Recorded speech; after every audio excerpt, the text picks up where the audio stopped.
But anyways, let me show you guys exactly what's going on here. This latest pathetic viral left-wing tweet. All right, folks, so take a look at this. Call to activism on X writes, what a disaster. Trump looks completely clueless at this ceremony, awkwardly mimicking the people around him because he clearly has no idea what to do. Was he playing golf instead of showing up at rehearsal? Oh my God, Donald Trump is old and senile and doesn't know what's going on. And then he plays this clip.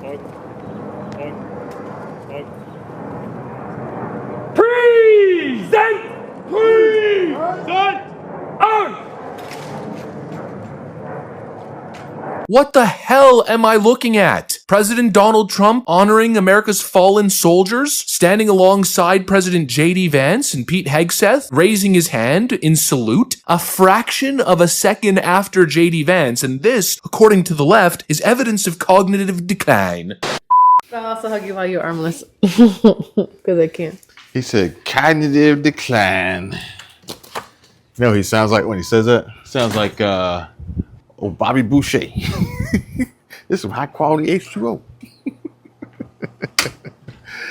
It's amazing the links at which the left will go to, not even to insinuate that President Trump is at anywhere near the level of cognitive decline as former President Joe Biden, but more so just for their own personal financial gain and benefit of boosting their revenue through virality, likes, clicks, and engagement bait. That's a new one, folks. Some folks may be familiar with the term clickbait, but are you familiar with the term engagement bait? Yeah, that's where the real money's at. That's where the real money's at, folks. Hey, everybody, welcome back to the channel. It's me, it's Kevin. I got some stuff I want to share with you. And first up, I want to talk to you about true, real mental, or not mental, but just health problems. I don't know if I could say like Biden's problem was a mental health problem. Will we classify Biden as mental health? Either way, I do want to share the latest updates on Senator John Fetterman, focusing on his health and political shifts since his stroke in 2022. Most importantly, health struggles, as Fetterman never fully recovered from his stroke, which was evident during his debate with Dr. Oz. Despite this, he won the Senate seat due to his likability compared to Dr. Oz, which obviously Dr. Oz found his spot in the Trump administration. Interestingly enough, though, you know who else had a stroke?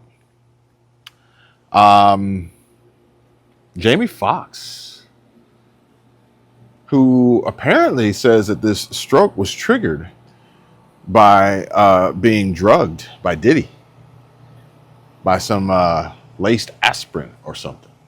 Yeah. Political shift, initially aligned with Bernie Sanders' progressive wing, Fetterman has moved sharply right, adopting positions likened to Joe Manchin or Kristen Sinema. He's vocal about supporting Israel, described as cheerleading war crimes, which has shocked his base. Now, I'm not going to get into the big Israel conflict again. We already talked about that earlier today, and I think once is enough. However, I do want to talk about this shift to the right. Did he shift to the right? Or did he, much like everyone else, stay exactly where they were and the Democrats shifted further to the left? Mental health concerns, as always, should be a top priority. If you see something, say something.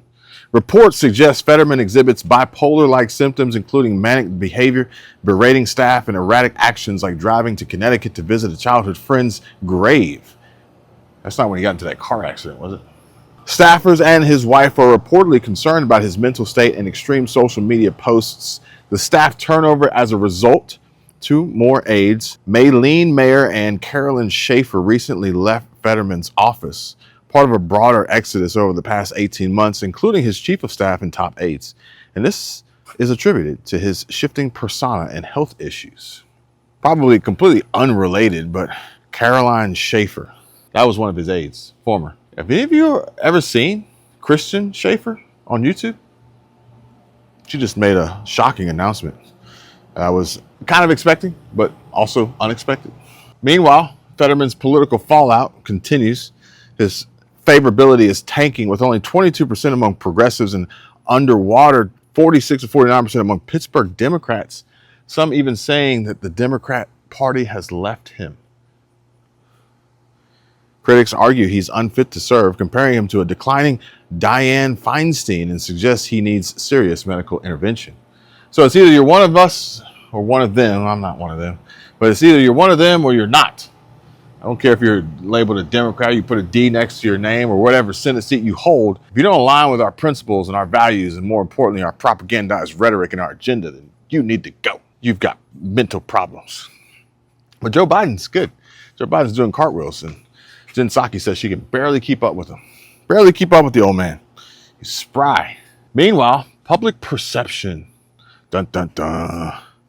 Democrat leaders like Chuck Schumer once called him a superstar, but his erratic behavior, including a car crash linked to possible manic episodes, has damaged his reputation. And commentators believe he's vulnerable to a primary challenge, potentially from someone like Conor Lamb, who was initially seen as less progressive, but now appears a better alternative. It's funny how these Democrats can place people into these positions. Kamala, Jasmine Crockett, AOC, who all of a sudden, oh yeah, they seem like a great fit, when all along they didn't. Funny how that works. But some folks would say Fetterman is a senator in crisis, with his health, behavior, and political shifts alienating staff and voters, but potentially jeopardizing his career. And speaking of public perception. How you doing?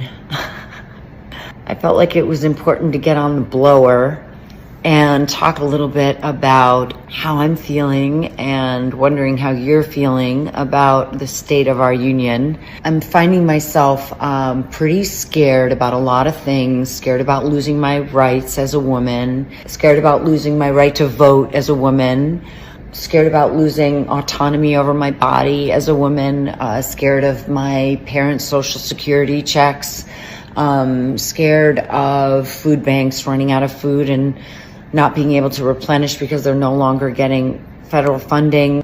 Yes, the federal government can use improvement, and there's a lot of things that they've done right over the decades. So I think the answer to being freaked out for me is about community, and I feel excited that we're coming together as a nation on Saturday. You can look it up in your area. It's Hands Off March, and I'm just going to go and hear what I hear and feel less alone in the world, because I feel like that's really important.